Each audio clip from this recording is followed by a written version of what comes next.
ಇವತ್ತು ಏನು ಸ್ಪೆಷಲ್ ಮಾಡ್ತಿದ್ಯಾ? ಚಪಾತಿ ಮತ್ತು ಮೊಟ್ಟೆ ಕೀಮಾ ಮಾಡಲಾ? ಓಕೆ. ಈ ಕೀಮಾ ಗ್ರೇವಿ ಮಾಡ್ಕೊಳ್ಳೋದಕ್ಕೆ ಮೊದಲೇದಾಗಿ ಒಂದು ಮಿಕ್ಸಿ ಜಾರ್ಗೆ ಕಟ್ ಮಾಡ್ಕೊಂಡಿರೋಂಥ 4 ಟೊಮೆಟೊ ಸೇರಿಸ್ತಾ ಇದ್ದೀನಿ. ಹಾಗೆ ಒಂದು 7ರಿಂದ 8 ಗೋಡಂಬಿ ಪೀಸಸ್ನ ಹಾಕ್ತಾ ಇದ್ದೀನಿ. ಇವಾಗ ಇದನ್ನು ನೈಸಾಗಿ ರುಬ್ಕೊಳ್ಳೋಣ. ಟೊಮೆಟೊ ಮತ್ತು ಗೋಡಂಬಿನ ನುಣ್ಣಗೆ ರುಬ್ಕೊಂಡಿದ್ದಾಯಿತು. ಈಗ ಒಂದು ಬಾಣಲಿನ ಒಲೆ ಮೇಲೆ ಬಿಸಿಗಿಟ್ಕೊತಾ ಇದ್ದೀನಿ. ಈಗ ಬಾಣಲಿ ಬಿಸಿಯಾಗಿದೆ, ಎಣ್ಣೆ ಹಾಕ್ತಾ ಇದ್ದೀನಿ. ಒಂದು ಅರ್ಧ ಸ್ಪೂನು ಜೀರಿಗೆ ಹಾಕ್ತಾ ಇದ್ದೀನಿ. ಸಣ್ಣದಾಗಿ ಕಟ್ ಮಾಡ್ಕೊಂಡಿರೋಂಥ 4 ಈರುಳ್ಳಿ ಸೇರಿಸ್ತಾ ಇದ್ದೀನಿ. ಈಗ ಈರುಳ್ಳಿನ ಸ್ವಲ್ಪ ಚೆನ್ನಾಗಿ ಎಣ್ಣೆಯಲ್ಲಿ ಫ್ರೈ ಮಾಡ್ಕೊಳ್ಳೋಣ. ಕಲರ್ ಚೇಂಜ್ ಆಗೋವರೆಗೂ ಚೆನ್ನಾಗಿ ಈರುಳ್ಳಿನ ಫ್ರೈ ಮಾಡ್ಕೊಬೇಕು.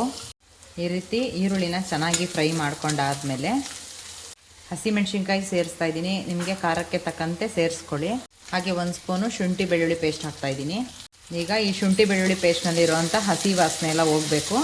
ಚೆನ್ನಾಗಿ ಇದನ್ನು ಫ್ರೈ ಮಾಡ್ಕೊಳ್ಳೋಣ. ಈಗ ಆವಾಗಲೇ ರುಬ್ಕೊಂಡಿರೋವಂಥ ಟೊಮೆಟೊ ಮತ್ತು ಗೋಡಂಬಿ ಪ್ಯೂರಿನ ಹಾಕೋಣ. ಈ ಟೊಮೆಟೊ ಎಲ್ಲ ಹಸಿದೇ ರುಬ್ಬಿರೋದ್ರಿಂದ ಚೆನ್ನಾಗಿ ಇದನ್ನು ಎಣ್ಣೆ ಬಿಟ್ಕೊಳ್ಳೋವರೆಗೂ ಚೆನ್ನಾಗಿ ಕುದಿಸ್ಕೊಬೇಕು. ಆವಾಗಲೇ ಗ್ರೇವಿ ಚೆನ್ನಾಗಿ ಟೇಸ್ಟ್ ಬರೋದು. ಸ್ವಲ್ಪ ಚೆನ್ನಾಗಿ ಎಣ್ಣೆ ಬಿಟ್ಕೊಬೇಕು. ಒಂದು ಪ್ಲೇಟ್ನ ಮುಚ್ಚೋಣ. ಈಗ ನೋಡಿ, ಈ ರೀತಿ ಎಣ್ಣೆ ಎಲ್ಲ ಚೆನ್ನಾಗಿ ಬಿಟ್ಕೊಂಡ್ಮೇಲೆ ಖಾರದ ಪುಡಿ ಹಾಕ್ತಾಯಿದ್ದೀನಿ.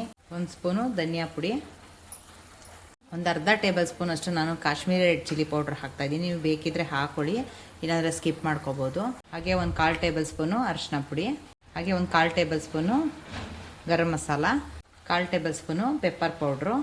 ಈಗ ಈ ಪುಡಿಗಳನ್ನೆಲ್ಲ ಹಾಕಿದ ಮೇಲೆ ಚೆನ್ನಾಗಿ ಈ ರೀತಿ ಮಿಕ್ಸ್ ಮಾಡ್ಕೊಳ್ಳೋಣ. ಈಗ ಈ ಗ್ರೇವಿಗೆ ನಾನು 1 ಕಪ್ಪು ಮೊಸರು ಸೇರಿಸ್ತಾ ಇದ್ದೀನಿ. ಈ ರೀತಿ ಮೊಸರು ಸೇರಿಸ್ಕೊಂಡ್ಮೇಲೆ ಚೆನ್ನಾಗಿ ಇದನ್ನು ಮಸಾಲೆ ಜೊತೆ ಮಿಕ್ಸ್ ಮಾಡ್ಕೊಳ್ಳೋಣ.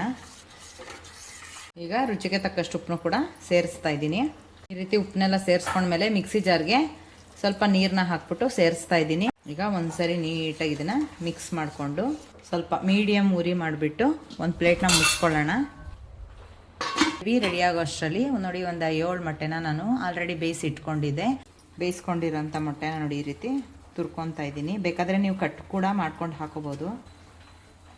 ಅಷ್ಟರಲ್ಲಿ ಸೂಪರಾಗಿ ಗ್ರೇವಿನೂ ಕೂಡ ರೆಡಿಯಾಗಿದೆ. ನೋಡಿ, ಈ ರೀತಿ ಎಣ್ಣೆ ಎಲ್ಲ ಮೇಲೆ ಬಂದಿದೆ. ಇವಾಗ ಆಗಿದೆ ಇದು. ಈಗ ರೆಡಿ ಮಾಡಿ ಇಟ್ಕೊಂಡಿರೋಂಥ ಮೊಟ್ಟೆ ಕೀಮನ ಹಾಕೋಣ. ವೆಜಿಟೇರಿಯನ್ಸು ಮಶ್ರೂಮು ಪನ್ನೀರ್ನು ಕೂಡ ಇದೇ ವಿಧಾನದಲ್ಲಿ ಮಾಡ್ಕೋಬೋದು. ತುಂಬ ಚೆನ್ನಾಗಿ ಬರುತ್ತೆ. ಹೇಗಿರ್ಬೋದು, ರೊಟ್ಟಿ ದೋಸೆಗೆ ಈ ಎಗ್ ಕೀಮಾ ಗ್ರೇವಿನ ಖಂಡಿತ ಟ್ರೈ ಮಾಡಿ.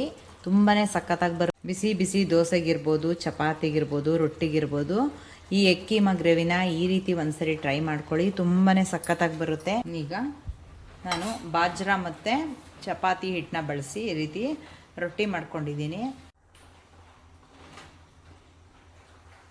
ಖಂಡಿತ ನೀವು ಕೂಡ ಟ್ರೈ ಮಾಡಿ.